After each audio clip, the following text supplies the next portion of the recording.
You're tuned in to Grown Folks Production. In the mix. With the commish, Nate. Hey, good morning, everybody. Welcome to Press Pass Live, your weekly podcast show. And I'm missing somebody. Where'd he go? Oh, no. I think Maniac got the boots. Well, hopefully Maniac will join me. He was sitting here right next. Oh, there he is. He joined me back. He's back. I was like, I started the show and I was like, wait, I have a blank square. And then I looked in here and I was like, oh, he's gone. What's up, Maniac? Everything okay over there? Yeah. I hit the wrong button. Oh. Someone knocked at the door, so I was gonna Yep. close out my video, and then I realized that I just hung up. So Hey man, the wrong button thing happens all the time. Listen, it's 12:30. I'm just having my first cup of coffee, so it sort of is what it is today. Sorry that we're late. This was planned for 10:30. I had a work thing happen, even though I'm off today, that I had to take care of. Maniac has been ultra kind to me today, to be very, very patient, to let me do everything I needed to do. So we're gonna jump right into it. We're using our friends over at Neon Sports today. We're going to talk about weeks 9, 10, and 11. So I'm going to cover these games, and then Maniac is going to pick one that he wants to talk about. James and the Jets lose to Joker 23-20. I think I almost picked this game because I thought, man, James was on a red hot streak and Joker was struggling, but Joker comes away with a big victory there at home. Jay Bowles with a 28-21 victory over Nipples. Cincyberg with a 28-14 victory over, I'm pretty sure, the CPU Rams. The Seattle Seahawks CPU fall to Kevin and the Tampa Bay Buccaneers 34-28. So hopefully some people are figuring out how to beat the all Madden CPU. The Chicago Bears with a 27-10 victory over Bill. Colin keeping that team red hot. They are 10-0. Start paying attention there, NFC. Your Arizona Cardinals beat the San Francisco 49ers and Coach Zoe 21-17. My Saints fall to Bird 27-24. Lost Sniper with a 31-28 victory over Massimo. Much closer games this week. Flaboy, Mr. Rod, with a 30-24 victory over Byron. Denbrew, his 10-0 Cincinnati Bengals beat up on his best friend 45-14. I wouldn't talk to him for at least a week after that. Dwayne with a 26-14 victory over Twinkie. Tim wins 33-27 over Priest. And then wrapping up week number 9 here, Nice Hunger falls to Big Hurt 41-14. Those Jaguars can put up points in a flash. And then Randy's got those red hot Broncos rolling 40-21 over James and the Kansas City Chiefs. Which one of these games? We had some much closer ones this week. Do you want to unpack? Yeah, did have a lot of better looking games here, more competitive across the board. I will say there's a little side mark here on the Jets and Buffalo. It looked like it was played 4 times. So we know how the Madden thing is when you restart it. I'm tapping out after 2. I'm just like, sorry, you can have the CPU. I'm not doing this. Yeah, that's a shame because they're gonna tell them what that game actually would have been there. And I will say, I think Atlanta. I'm not sure, but I think he just decided just to sim it.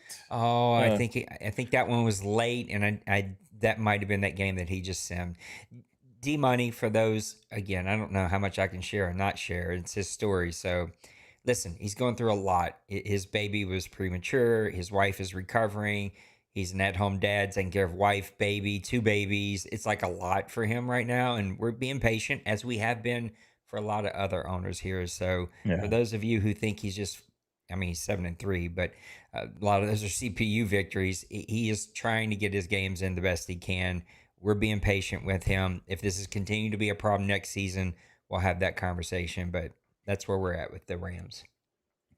All right. Sounds good, man. Best of luck to D Money there. I would like to look at we'll talk about Lost Sniper. And I've been talking about him a little bit more. I'll look at the Miami and New England game here.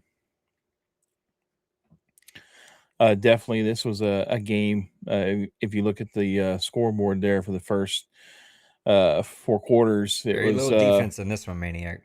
no. And I will say, when the Patriots and the Dolphins get together, there's normally Yeah, not a lot of defense, so that's fair. it's a lot of scoring. So, but I will say both of them did have a shutout quarter against each other. So Miami couldn't score in the third, and New England couldn't score in the fourth. So it nearly cost him there. But um, as you can see, the score was 31-28.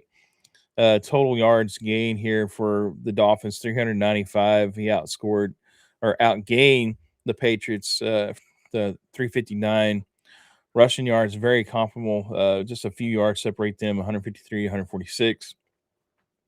Passing yards, not very often do you see somebody outpass the Patriots. So 242 for the Dolphins, 213 for the Patriots.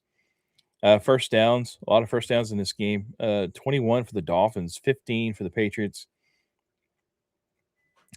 I've got this little candy in my mouth, and it keeps like making me Yeah, kind of it'll pause a get little you. bit because if I start choking on it, it might not it might not be a good deal live. But I don't know if you've seen Turner, that stat right there, but 3 fourth downs went for in this game, and a lot of fourth downs in a game. oh yeah, that's crazy. All I see, I don't actually see in the in game fourth down tries. It only shows fourth down conversions. Both of them did convert a fourth down. So if there was 4 total, then they converted half of them there. So third downs, not a whole lot of third down conversions either. The Patriots, kind of a unique stat here, only one third down version for the game, 6 for the Dolphins. So that's kind of unique there. Don't see that a whole lot. Red zone touchdowns, both of them had 2. Patriots did have 1 field goal, which was the difference in this game score. Time of possession that went to the Dolphins, 21 minutes for the Dolphins, only 14:51 for the Patriots. Looking at the stats, Bawanko, he was pretty effective this game, 242 yards, 21 of 26, 80%. 1 touchdown, 1 interception. Drake May has been the cornerstone for the Patriots so far this Madden.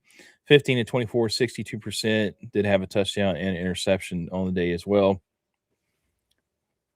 The rushing was dominated here with Max Connell, the second-year player from Syracuse, big back, 5'11", 229, 135 yards rushing, 3 touchdowns. But not to be outdone was Travion Henderson with 11 carries, only half the carries and nearly as many yards, 117 yards on the day, averaging 10.6 yards a carry. Give that man the ball. 3 touchdowns, Keep giving 87 him. was the long for this.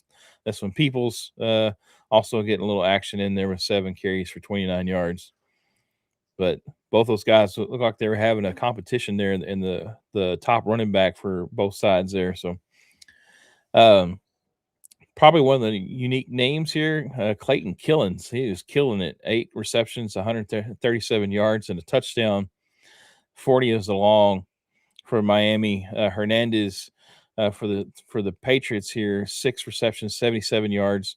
Not the dominating performance that we've kind of seen from Hernandez, but still efficient enough here to get the job done with a touchdown as well. Ricards with 3. London for the Dolphins, he had 4. A lot of guys contributing there with 2 receptions. So spreading the ball around. Good job, guys. Defense. Subtle tackle leader. Got a couple guys. Murphy. He had 6, and Newbin with 6 as well. Tackles for a loss.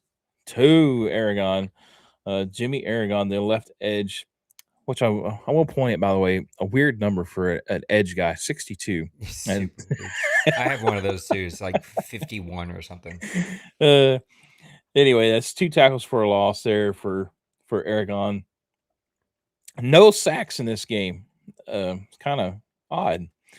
We did have a couple interceptions, Vance for the Patriots and Reynolds for the Dolphins.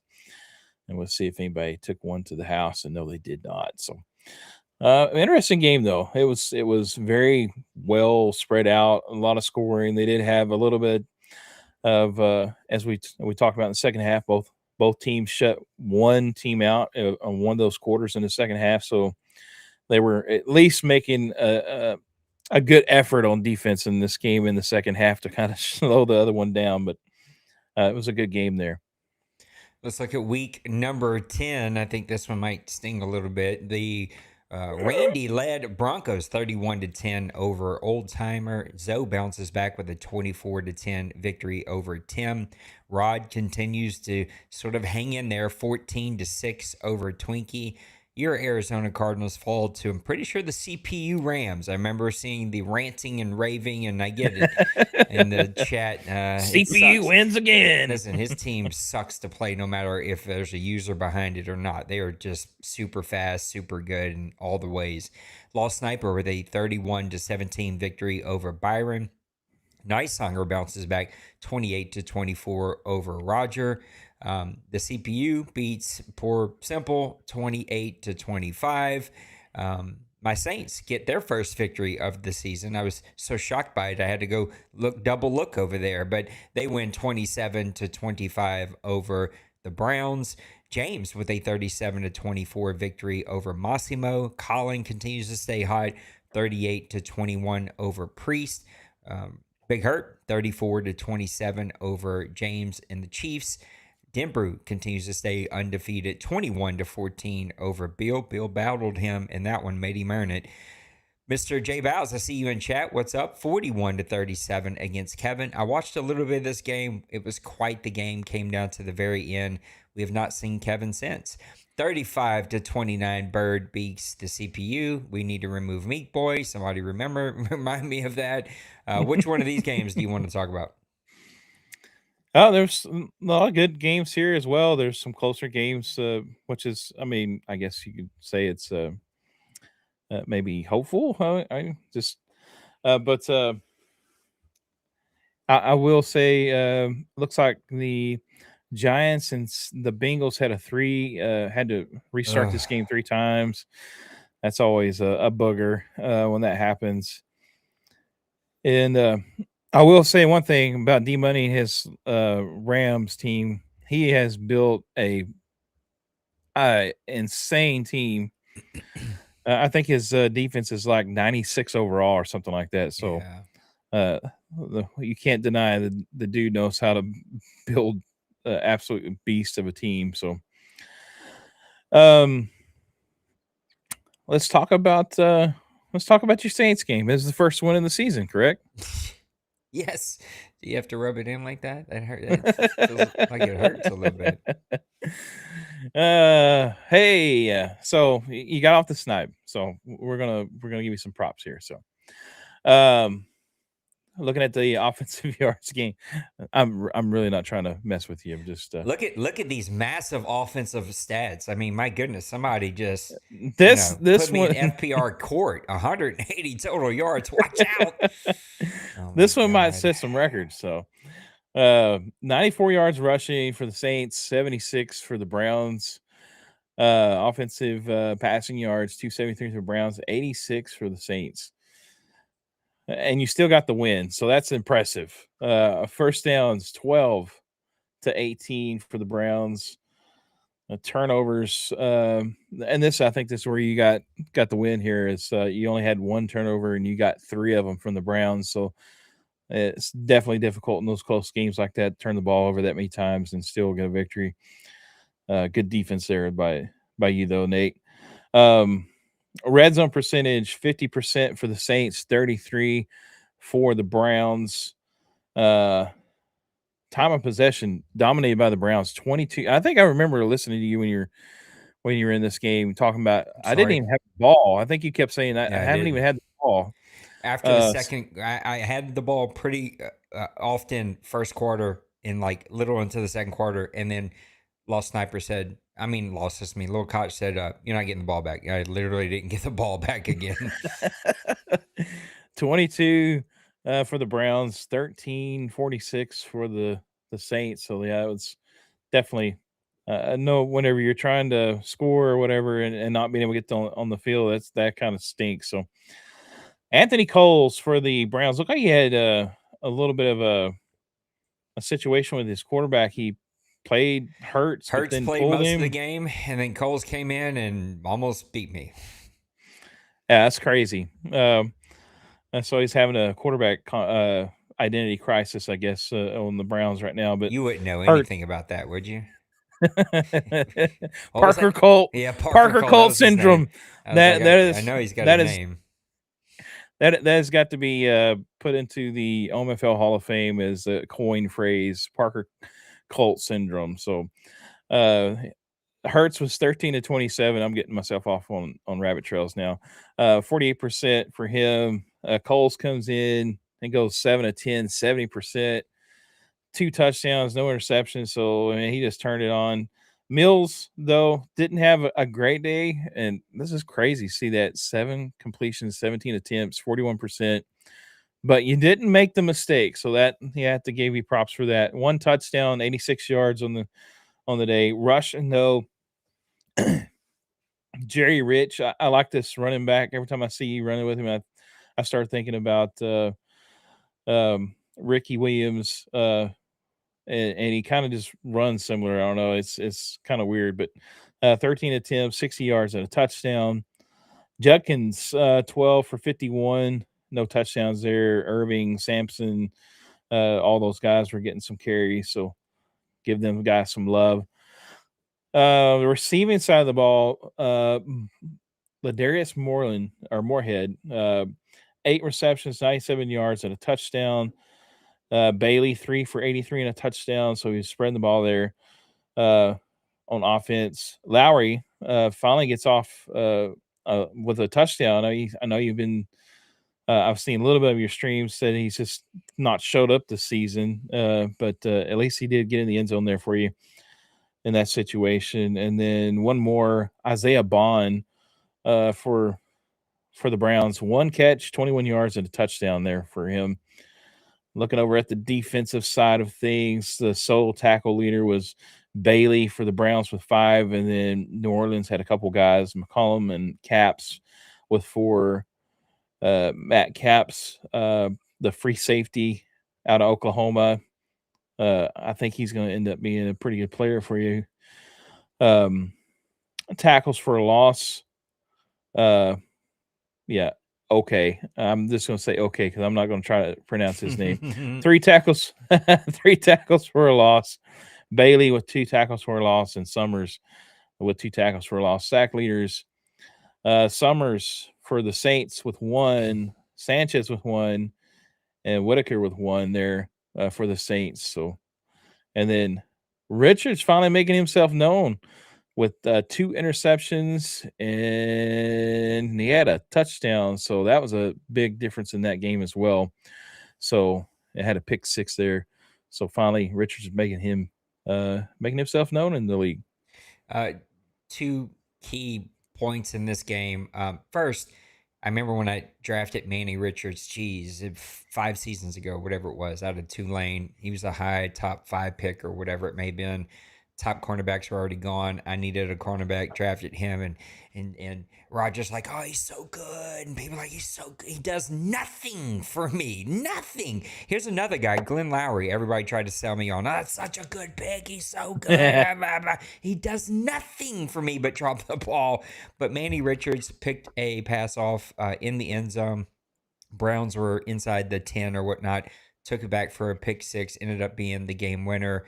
That was a big play. And another big play was my backup running back. So Madden's doing 2 things. If you haven't noticed this on yours, you might want to just check it. I'm just telling you because I've noticed this on mine. There's 2 settings that automatically get changed no matter if you touch them or not. After you fix them, they seem to stay fixed, but they're automatically set to this. First is running is for me been set to aggressive for weeks now. I did not notice until this week. Doesn't matter that I don't touch it. It's not on default. It's not on normal. Automatically sets itself to aggressive. Well, my Hmm. backup running back fumbles inside the 3 yard line, so that we left some points on the board there. That was a tough play. It was his third game in a row fumbling inside the 5 yard line. This week in my stream, I just like, oh, let me just check 3 plays in, and it was set to aggressive, even though I never touched it. Happens after the first play. So no matter what you set on the first play, when you go check it on the second or third play, it's going to be different. The other is my flat zones automatically change to 0. Even though I don't touch them, they're on default. Check it on your second or third play, they're going to be on 0. At least they have been for me. It's a glitch. It That's sucks crazy. that we're still playing with this. So anyway, I share that to say my stupid running back is fumbled inside the red zone, inside the 5, 3 weeks in a row. It sucks, but hopefully we've changed it. Saints did come away with a victory. Thank God. We battled against Atlanta this week, which we can talk about now because we're going to talk about week number 11. So week 11, Houston Texans and Roger beat Simple 35-14. It's so much easier when I have the real names up here to read. Randy with a 49-10 victory over James. Washington Commanders and Tampa Bay have not played. I don't think so. There's a bunch of games that were like CPU games this week. I have no clue what's going on. It's where we are in the Madden cycle. Lost Sniper, the 40-29 victory over LC. Bengals and Cowboys play later tonight. Zoe with a 24-21 victory over Joker. James bounces back with a 29-14 victory over Oldtimer. Shout out, see him in the chat. Byron with a 28-12 victory over Nipple, who is completely checked out this season. You always tell when Nipples checks out. Cincyberg with a 28-23 victory over my Saints. I was inside the 10. I tried to do the like what is it called? Like not play the sticks. When you want your receiver to go to the first down marker, it changed it to a flat. I tried to fix it 3 times. It wouldn't fix. I panicked. I ended up throwing it in the middle of freaking 9 different people throw a pick. Since No. Cincyberg wins with the Atlanta Falcons, and I was just kicking myself the whole time. Just panicked. I should have just took a timeout, settled down, but nope, I screwed up and lost the game. My Massimo with a 17. I just had a stroke right there. I'm okay though. 17-10 over Nicesonger. Maniac beats the CPU Seattle Seahawks. Priest beats the CPU Indianapolis Colts. Bill with a 31-10 victory over Twinkie. Colin with a 41-27 victory over Bird. Haven't seen him since. And then D Money's CPU J Bows. Was that CPU? Hmm. I see him in the That was chat. CPU. Ouch. That's a tough way to lose your first game. I am so sorry, y'all. I wish there were a better fix, but there are no owners beating down the doors. Maniac, which one of these games do you want to talk about? Yeah, just a little inside on the J Bows because he actually messaged me. He said, "Should I even try to play the CPU Rams?" He said, "I've watched you play that team twice." He said they go insane. It's like best thing is just to play offense and let your defense hopefully stop them. But I said they're so good across the board. It seems like it doesn't even work out no matter And, what you want to do. So and I'm going to say uh, this, and I'm probably going to get in trouble from a board member. I'm sorry, guys, if you don't agree with me, but we can have the discussion. You're probably not going to change my mind. As long as you don't stat pad against the CPU, I'm sitting here talking off camera. As long as you don't stat pad against the CPU, I don't care. Cheese it. Run plays that work. Move play. Like, I don't care. Like, it sucks playing the CPU. I get it. So do what you got to do to try to get your win. Just don't stat pad. That's a big no. Don't stat pad or do something super duper weird like some kind of glitch or something like that. Outside of that, just beat the CPU. Do what you got to do. so you mean I can't have 33 catches by You cannot have 33 catches. No, you can't do that. But you Okay. can run the ball 33 times if that's working. I don't care there. Uh, Just not for 450 yards. I set a record. No. Uh, there were some games here that definitely were a little bit out of hand. The Broncos really destroyed the Chiefs here. Uh, I think I may actually get a big payday off of this one though for my goals sheet, because I think I put everything down for the Broncos on this one, so it may have paid off for me. James is too nice of a guy, but those are the kind of scores right there that you usually get a message for after. Like, as a commissioner, I see a score like that, and I immediately look at my DMs, just waiting for them to blink. It probably helps out too that they were family, so Yeah. they're kin to each other somehow. But I want to look at we'll talk about a guy from my division here, Zoe, and those San Francisco 49ers and the Buffalo Bills and Joker. This game looked like it was a very entertaining game. Second half, there's only 10 points scored among both teams in the second half, so very defensive outlook in the second half in this game. Let's look at the total yards gained: 295 for the 49ers, 317 for the Bills, so very close there. The big difference here, though, offensive rushing yards: 166 yards by the 49ers to 82 for the Bills. Passing yards, though, a big difference here for the Bills: 235 to 129 for the 49ers. First downs: 15 for the Niners, 18 for the Bills, so really close there as well. Turnovers, both teams had turnover issues. The Bills did turn it over one more time, 3 times, compared to the 49ers 2 times. Third down conversions, that was led by the Buffalo Bills with 6-2 for the 49ers. Offensive red zone. It shows the 49ers did not have a red zone opportunity in this game, which is kind of shocking. I guess everything came long distance for them. But the Bills did have a 40% on the red zone here, with 2 touchdowns in the red zone. Time of possession heavily favored for the Bills: 22 minutes compared to right under 14 for the 49ers. So big difference there. Looking at your overall stats for players, Josh, the man Allen, big arm Allen here, with 19 of 13, 61%, 3 touchdowns, but he did turn it over 3 times. He was throwing and praying here. And so looked like it got him in the butt here for 3 interceptions. Purdy actually struggled a little bit with one of the very few games I see him actually have more turnovers than touchdowns here, but he was 12 of 19 for 63%, 129 yards, touchdown, 2 interceptions. For the rushing attack, Jordan James, this guy is underrated, and he has turned this guy into a monster in the backfield for the 49ers. 13 attempts, 91 yards, and a touchdown, averaging 7 yards a carry. 41 was the long. And then he's got this guy, the rookie from Notre Dame, Titus McDowell. He is also a good running back for him. The 1-2 punch here with these guys: 8 carries, 75 yards, and a touchdown. 43 for the long. Pacheco, 16 carries, 45 yards. He was struggling. Didn't even manage to get 3 yards a carry.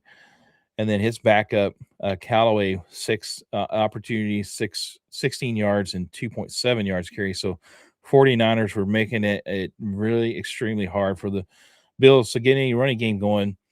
Gary Tyson, the speedster, the import for the Bills, 4 receptions, 80 yards, and a touchdown. Stanton, second-year player, 6 receptions, 80 yards, and a touchdown. And then also Knox here with the tight end, 4 receptions, 38 yards. The guy that the Bills cut, Kenyon Coleman, he has been picked up by the 49ers and been with them for 2 or 3 seasons now.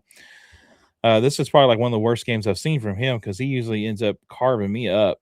3 receptions, 36 yards. Crompton also had a touchdown for the Bills with 4 receptions. Not a whole lot going. Musgrave, the 1 catch for the tight end for 25 yards and a touchdown. That was a lone touchdown reception for the 49ers in this game. Defense. Let's see some defense. And we had some in the second half. Jared Brown with 6 solo tackles. And the leader for the Bills was 3, Davenport. Tackles for a loss. We all love those tackle for a loss. stats. And Grayson for the 49ers had 3. Nick Bosa also had 2. And Pace Jr. here for the Buffalo Bills, he had 2 as well. No sacks in this game. That's kind of odd.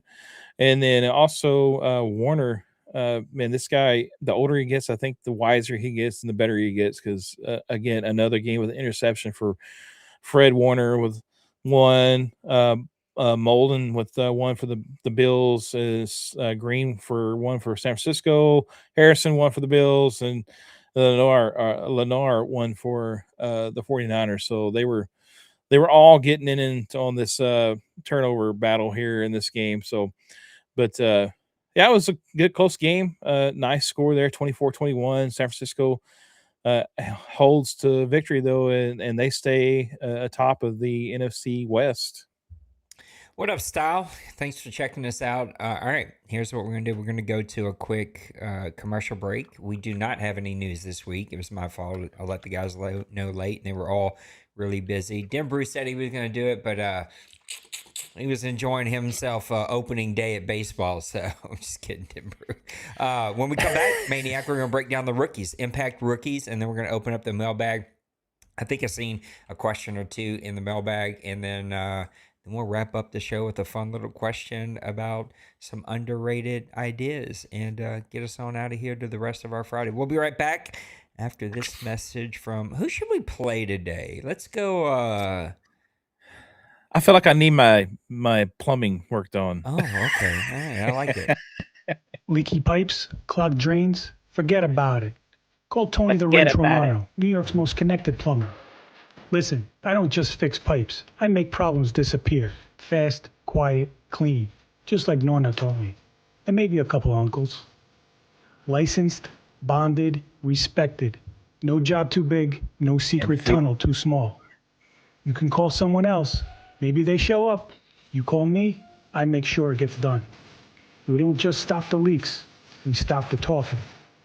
Now serving all 5 boroughs, and nobody asks questions. I absolutely love our commercials. I appreciate those guys. We got to get a couple of them to change their music for the next season because it gets me popped every single time. But we'll figure that out a little bit later. All right, Maniac, let's talk about some impact rookies. I'm just going to kind of cover some of the overall stats thanks to our partners over at Neon Sports. James Simmons is leading the league in passing yards, but like none of these guys are really playing. So you got guys that have played 3 games, 2 games. So no real starting rookie quarterbacks in the OMFL for season 119, which is a little surprising. So definitely not going to get your rookie of the year from any of these fellas right up here. But you definitely have some rushing leaders. Mr. Garland for Denver, 11 for 642 yards.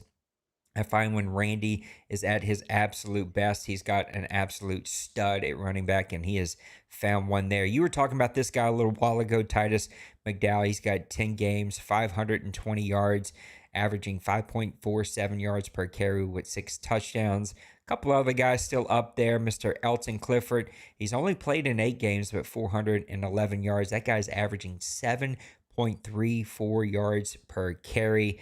On your receiving leaders, you got a couple of guys. These are always a little inflated, but Woody for the Chargers with a name, 631 yards, 8 touchdowns already for old timer. Hines, 7 for 587, 7 games played, that is. 587 with only 2 touchdowns. You have a tight end for Roger with 3 touchdowns, 361 yards. Looking at your defensive leaders, Mr. Dresker for the now CPU Seattle team, 10 games played, 36 tackles, 1 sack.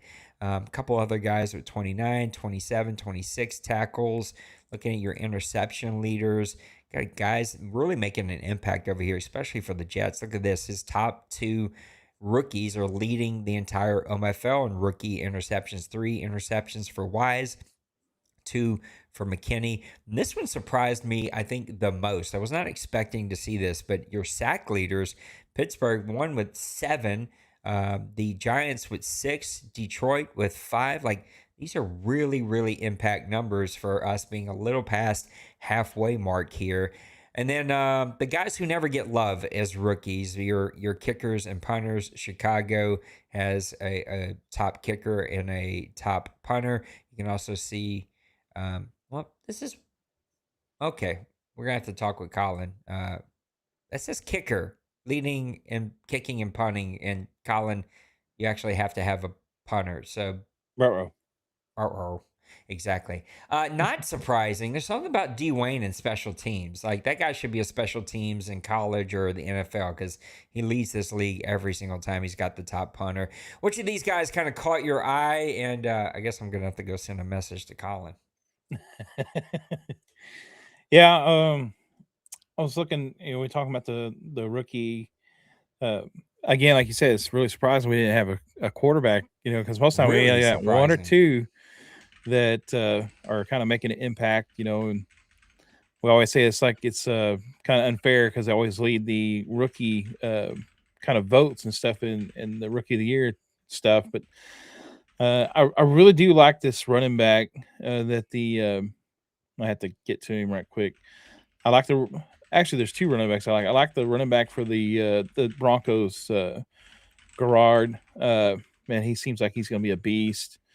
642 yards, 6 touchdowns.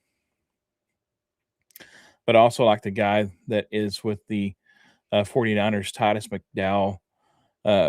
He's had less carries than Garrard, but 520 yards, and he's sharing the backfield with the really dynamic running back as well over there, and with the 49ers. But he's got 6 touchdowns. He has fumbled the ball a couple times, so that's always an issue. But I was looking at receivers. I didn't really see like a lot of receivers either. I don't know if that's. I think I'd seen Randy say something in the chat, something about it kind of speaks to how heavy the defensive side of things were in the last draft. I do think, if Nipples wasn't on his cruise ship, maybe Malik Hines would be a little bit more of a factor for the Ravens, 6'2" wide receiver out of New Mexico. He's got 49 receptions, 587 yards, and 2 touchdowns. But, we've seen him kind of build up those wide receivers a little bit. So he probably would be a bigger factor in that situation. But I was actually, and I took a little different look at this. I was looking through some of the rookie offensive linemen. And there was a couple of guys that kind of caught my eye that have actually played really well. I'm trying to skip down through this. The Dalen White of the Atlanta Falcons. He's a 6'5", 308 guy out of Clemson. He's a rookie starter for him. He's played 417 downs, and he's only given up 1 sack on the season. He's right tackle. So, I mean, I've had some guys that are 90 plus and give up on the edge, give up at least 5 or 6 sacks on the season. So that caught my eye there for him, Mr. White. And there was one more. I'm trying to scroll through this right quick. Maybe that's him right there. Nick Henderson, the center for the Bears. 6'1", 297-pound center from San Diego State. 536 downs played, 1 sack given up so far on the season. So a couple rookie offensive linemen making an impact for their teams, and both those teams that we were just talking about. The Falcons, I think they're still in first place in the South, and then also the Bears are looking at right now currently undefeated season. So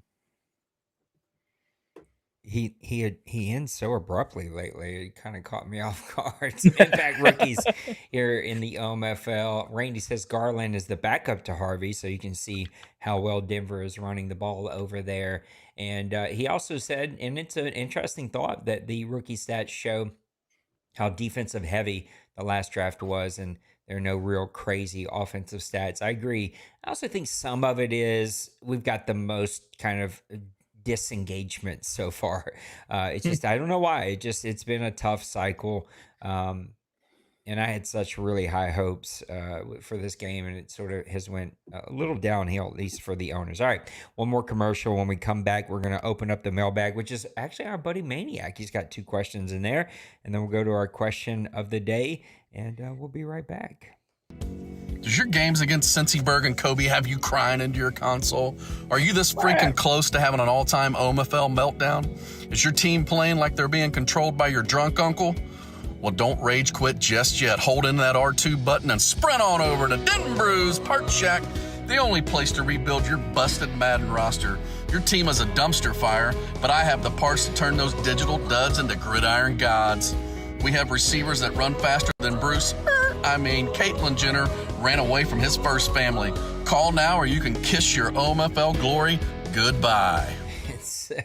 It's the little lines in all of those commercials that get me every single time. All right, Maniac, let's open up your OMFL mailbag today. It says, who would be, sorry, I can't read today, who would be your Elite 8 coaches of the OMFL from Madden 26? I got to be honest, since I've turned 46, which has been almost a year, I can't see jack squat. And this is very small on a little third monitor that I have up there. So when I sound like I can't read, I can actually read. I just can't see. That is the absolute problem. That's an interesting question to say the absolute least. Let me make sure I'm not showing the wrong thing. And I'm going to kind of run. Yes. All right. Let me go over here. Elite 8.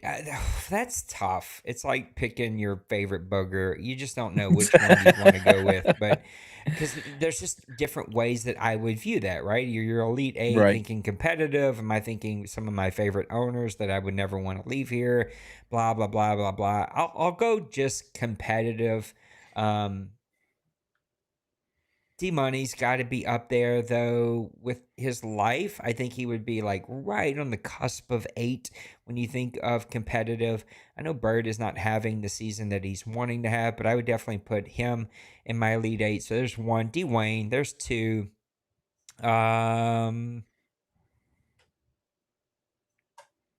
putting Lost Sniper in my Elite 8. There's 3. Randy in my Elite 8. There's 4. He's going to be top 3 probably. I'm putting Zoe in there. There's 5, so at least me 3 more. You got to put Rod in there, so at least me 2 more.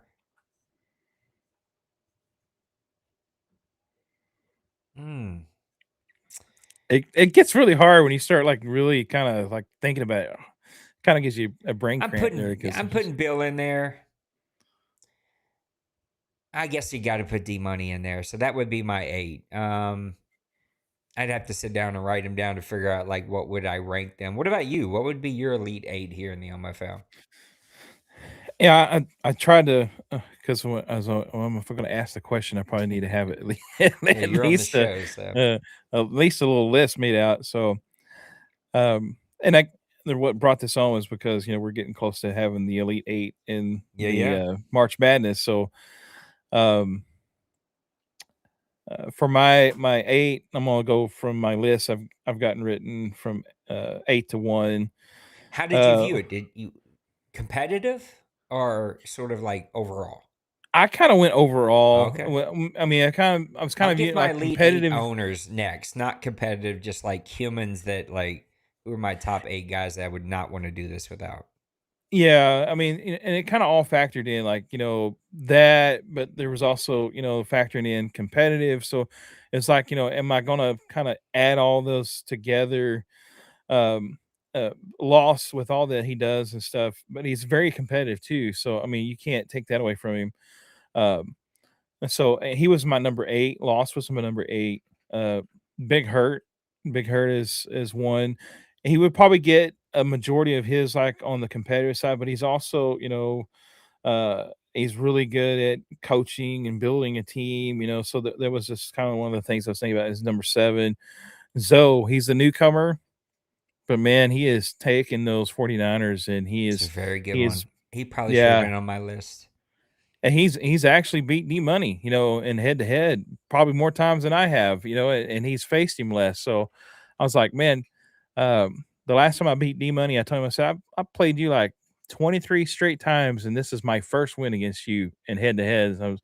here Zoe is. I played him maybe 6 times, and he's already beat him twice or so. So, but anyway, Zoe's really good at the sticks as well. Really great safety user.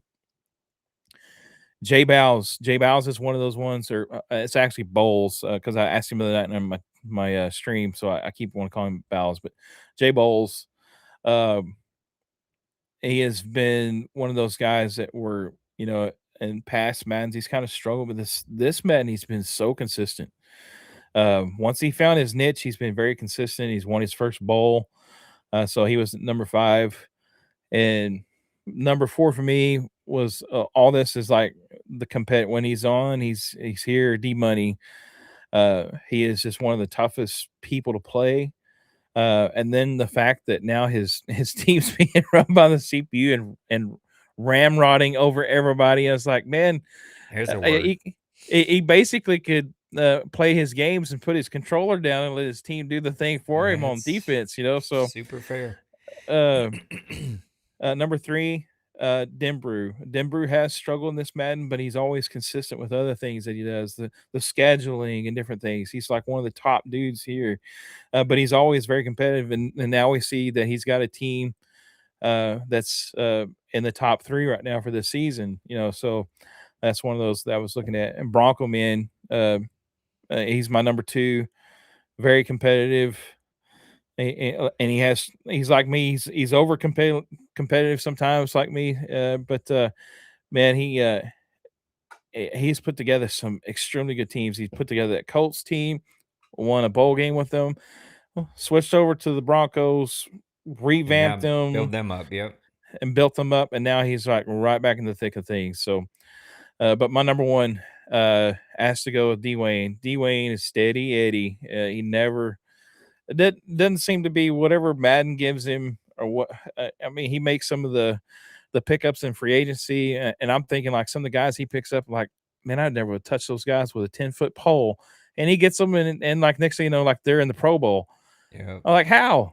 The guy's like 78 speed, but he can hit like a dump truck, So, but somehow, some way, Dwayne makes them all fit in his little scheme, and that's my elite 8. And like I said, I kind of looked at it from a correlation of all things combined.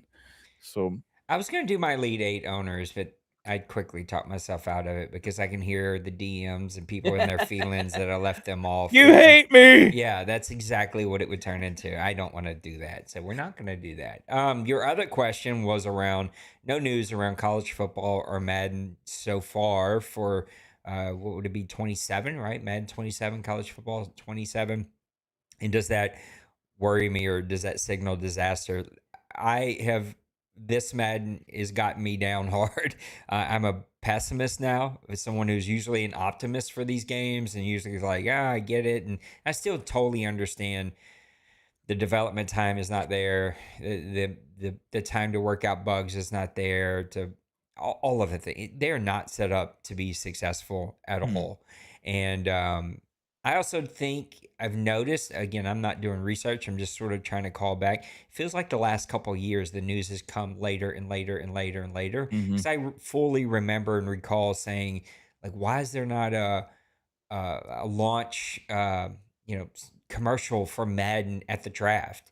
And there never is. And that's still a month away. So you're talking, it's going to be late May, June before we start to get news, and the game then drops in like for college football, July, and then at Madden in August. So I don't know what to expect. It's weird that there's been no rumors or news or sort of any trickling of information. I've seen some videos come out for some creators about the things they want to see, but it's all sort of guessing and hypotheticals. And we're going to be losing Rod, who is part of their franchise team, because they got to get focused and he's got to get back to work, and his schedule is going to be a little too intense to try to play here and continue to do so. It feels like they're ramping up, and hopefully we'll hear something. I have no clue what to expect. My expectations really are very, very low. I feel like these games have gotten too intricate without the ability to make them good, if that makes sense. It's like you're just sort of throwing slop at the wall and none of it works proper and works the way you want to see. and again, I'll beat this horse until somebody tells me I'm wrong from that team. And even then, I think I still wouldn't change my mind.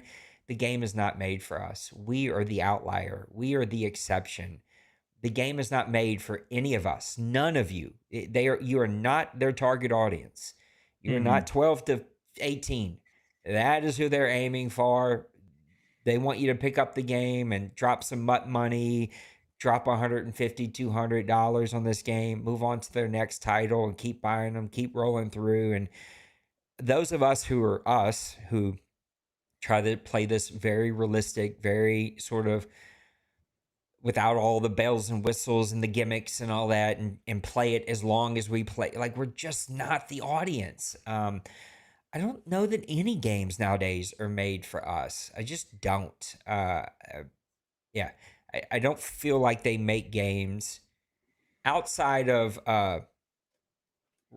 is it Rockstar that makes like Red Dead and GTA and all that? Like, those Yeah, games Rockstar. are made for like 3, 4, 10 years. The last GTA. I'm not a GTA player, but like, those games are made, but they also take 10 years to make. They're not flopping games out every single year because of Good point. NBA or NFL or whatever other league. So I don't know. I think they're not set up for success. What they do, we take for granted, is very complicated. You're talking 52 players on a team minimum.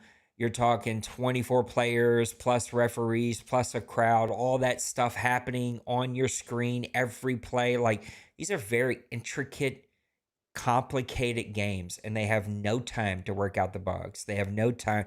And us, we're constantly crying for new, and we're constantly crying about what we don't have. And they're trying to add in these role-playing elements like the coaching trees for this younger generation, because they're trying to get another sort of genre of player to come check out their game. It's just like, it's not made for us, y'all. So when you accept it for what it is, and understand that we're going to keep trying to make the best of it.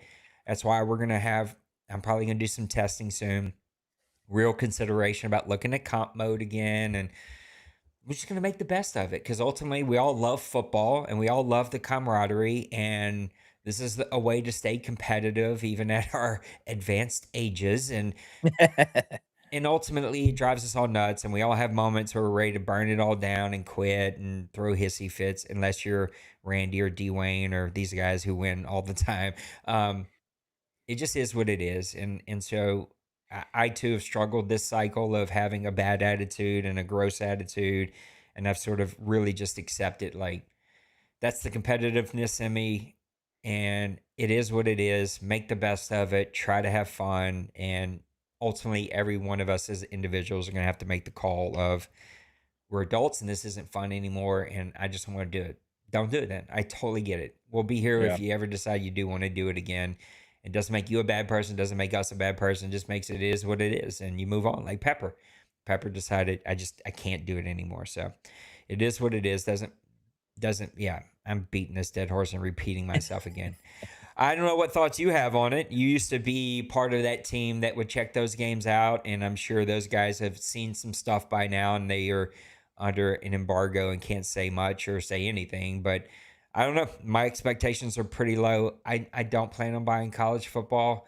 Um, it's too gimmicky for me. That's always been my problem with college football. Like, I love the concept. I love the ambiance. I love all the extra stuff with college football and the concept, but like, I'm not built for recruiting and the, like, those guys who watch 80 hours of YouTube videos and have 25 spreadsheets, and boy, they're taking it like it.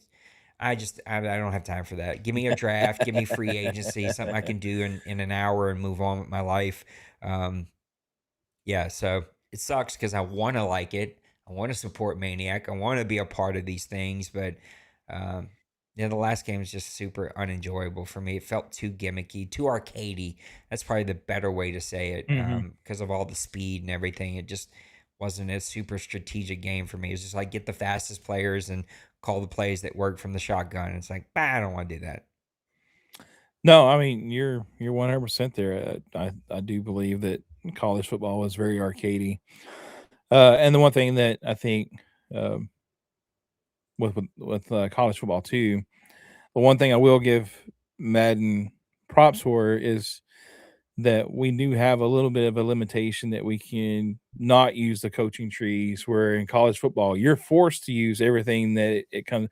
Like there's no way you can turn it off. You can't stop it. Whatever's uh, giving boosts and perks and throughout the entire thing, it's almost like it's really centered around those Yeah. type of things, and so it makes it real difficult.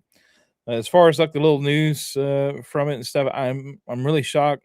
I think if you go back to when college football came back out, I know that they were trying to put their feelers out there and put some hype around the game coming back. And to me, I think the first uh the first of that game was the best that had been since the college football had been out and back in 14. Um, uh, 25 was really good. I think it was a move in the right direction. They didn't have as much of the excuse me, the little coaching tree things that is now like prevalent so much now in the games, but it was kind of the stepping stone towards that. So I felt like college excuse me. football did the coaching tree thing better than Madden did. It was a little more confusing in college football, but you couldn't like go and like build this superstar team, coaching team that was giving you plus 12 attributes and everything. It's like, who thought that was a good idea? I just would love to just help me understand what y'all were thinking. Like, Yeah, yeah. you're making a nobody player that couldn't play a superstar just because he has three good coaches. Yeah, I don't know. It's mind blowing. Yeah, and I agree with you there. I think they had it spread out a little bit better, especially the first college football 25. I think that was the best part of it. Was it was more spread out. I mean, you may have only got like a 1 or 2 point buff on certain things. It wasn't nothing like crazy. It was almost very similar to way a couple Maddens ago where the league kind of implemented like you hired a coach and you got a couple points and I don't remember if you remember or not, but like the where guys would bid on the coaches on Discord, and then if you won that coach, then for that season you had that coach, you got a for your DBs you got a +2 in man coverage or whatever. It was very small, very minute, but it was also kind of a thing that was part of the league and stuff. But Madden kind of took that and then went to a super extreme, like you Yeah. said, where I mean, you get a rookie and he's got all the speed in the world, but man, he stinks at covering the ball and coverage. But with all these perks and stuff, I mean, you basically turn an average guy that's got 95 speed into a superstar overnight, and then all the perks they get from that, and then next thing you've got a X factor, and then you got somebody that's got 3 X factors, or Yep. it just then it snowballs from there. Then everybody struggles, and they don't have those players, and uh, I just think that uh, they could do things better like that and stuff. I do think though at the no news, I I feel like that is kind of concerning because I feel like when they put stuff out, they're confident with their product. When they don't put it out, Mm, they're kind of like, good point. we don't want to get this started on the negative side. We're Yeah. going to hold back until we get right to where we just have to show stuff, and then it's like the hype of people just clamoring for Yeah. information about it, like, oh, I'm just going to cave. I'm going to go ahead and order it or whatever. I think when they let stuff go early on, I think that is a signal. It's they're a little bit more confident in Yeah. in Yeah. their That's a good product, point. and then guys, you, like us, we get eyes on it a little bit earlier. We see those things, and you either get excited for it or you get Yeah. like, man, this is going to be gimmicky and stupid, and so Like, then I'm surprised automatically, they don't do the beta really anymore like they used to back in the day. It's like a beta should have dropped here pretty soon, sometime in April, May, whatever. And that way you have time to get feedback and go make some adjustments. And I get it, but I don't know. It's a decision. That's for sure. yeah, I think it was about 4 or 5 months ago Yeah. where they were doing that. I thought that was kind of when Madden was kind of turning the corner. I think Yeah. it was going in the right direction, and then all of a sudden, like, we're scrapping this, and uh, but yeah, I kind of feel like it's concerning, and I'm and I'm worried for the state of the 27 games, to be honest. But We'll make the best of it. But yeah, I agree. It's interesting. It is a decision. I think I also have to own my mistakes that have built up to this point of like me allowing more and more and more higher overall imports.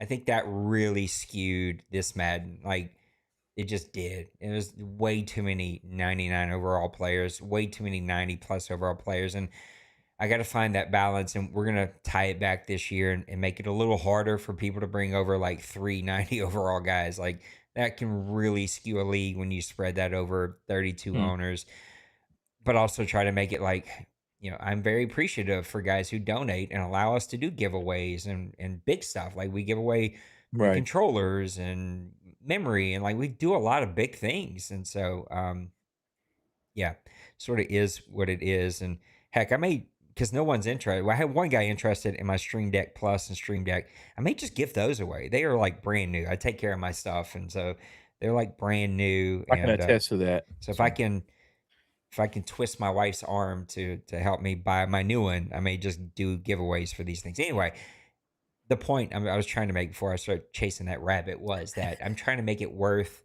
like to say thank you by letting you bring over a good player. But I think we're gonna have to bring that back this year and do like we did last time, where it's like you get one, everybody gets one, bring over whoever you want.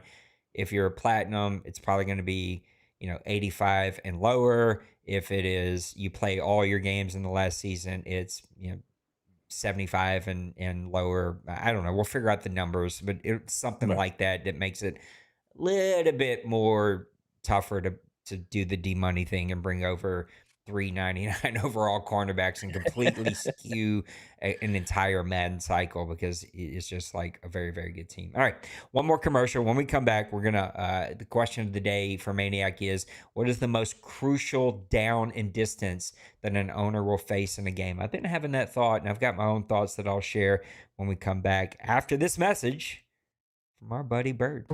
Does your halfback feel like he is stuck in the mud? No matter which direction you go or what button you push, you just can't seem to shake that pesky defender. Well, don't you worry, I've got just the thing for you. It's Birdman's Jukes Jerky Sauce. Yep, you heard that right. Just a dab will have you juking like the Birdman, and those pesky defenders will fall away. Get the sauce today before your rival buys it first. And remember, when your back can't juke, we'll sauce it up for you. I absolutely love those, and because it's so out of the element for almost every one of those guys that I asked to do them. And we're gonna have to come up with some more, because the 3 I played today are all gonna get me popped. I'm gonna have to get all the music. I'm gonna have to go back and erase all the music on those. All right, Maniac, question of the day for you: what is the most crucial down and distance you think an owner faces in a game? Let's see. I think it has to be the third down. I mean, and I think it. I don't know about so much the distance, but to me, I think if I can say it and not distort your question, but I think it's third downs in the red zone. I think those are crucial, because that's either the difference between scoring touchdowns or settling for field goals. And in this league, when you settle for field goals or you turn the ball over, man, you put yourself in a rock and a hard place. And I know we've seen some of the stats when we've talked about these games and stuff of guys' third down conversions. A lot of times when you see where they've struggled on third downs, if they've had a lot of third downs and not converted those, and that just means that's a drive that stalled out with no points, and it gave the other team an opportunity. When you give like guys like D Wayne, D Money, Bronco Man, those guys, you give them extra possessions without you not actually scoring on. I think that's just spelling disaster for you. Yeah, I don't think anybody can argue. Those are the money downs, right? Third down, especially in the red zone, like you're winning and losing games. I want to hear in the chat, or if you're watching this a little later, down in the comments, which helps us out a ton. So leave a comment, something. I hate the show. I love the show. Your face is ugly. Get off the screen. Whatever. It's comments. I'll take it. I present it's second down and long. And it's the crucial down. And the reason I look at that is because it's going to determine what kind of third down you have. Did you get the second down? Did you pick it up and you keep that drive going, which is usually going to lead to success in the red zone? Is it that crucial pickup that gives you a third and manageable, a third and sharp? Or do you set yourself up because you didn't do well on second down to have a third and long, and now like they're going to be rushing, they're going to be playing zone, you're going to have to make a really tough decision.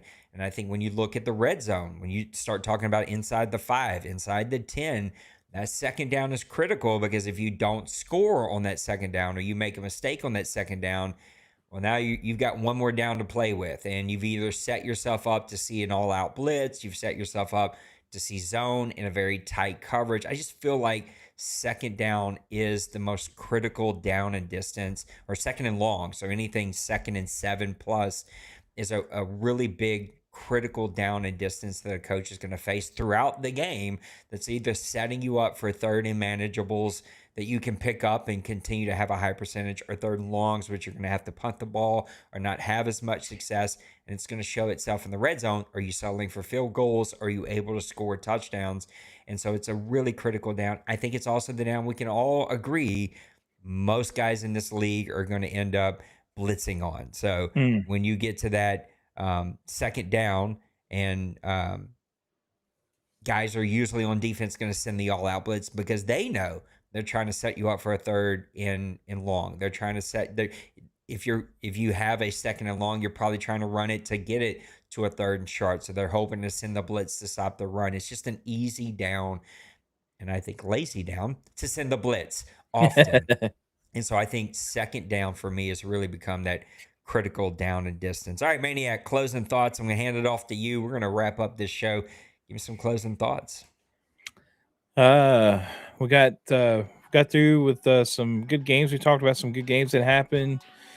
Nice to see that we are having some closer games, maybe some games with some defense. I mean, that if you go look at the positive part of things, look at those and say that's nice. I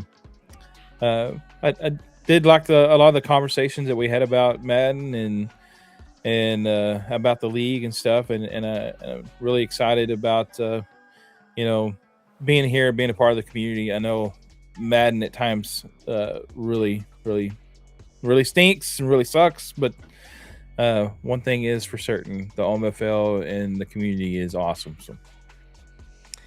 Thank you, Maniac. Zoe says 1st and 10 for me. I live on the edge, and that's the only down that sets up the chess match. I agree. 1st and 10 is a really critical down, but I would also argue what you decide to do on 1st and 10 is going to decide what you do on second and long, if you have that, which is going to decide that third down percentage. So it should be a lot of fun. Guys, we're going to wrap it up right there. If you're watching this later, thank you. I appreciate you. I love you. Leave your comments down below. That engagement does help us out a lot, and it just lets me know, hey, all the time and that Maniac I put into this is worth it. So I appreciate you.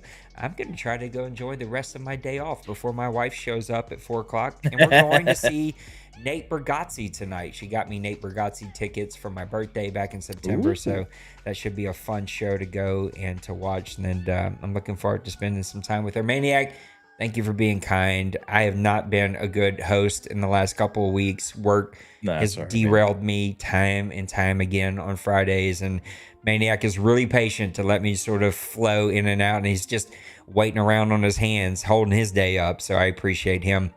All the guys that make the news, thank you. All the guys that make the commercials, you guys are awesome. I love you. Until next time, take care of yourselves, take care of those around you, and we'll see you. Later. I'm always waiting for Maniac to say his thing before I cut him off. All right, we're out of here.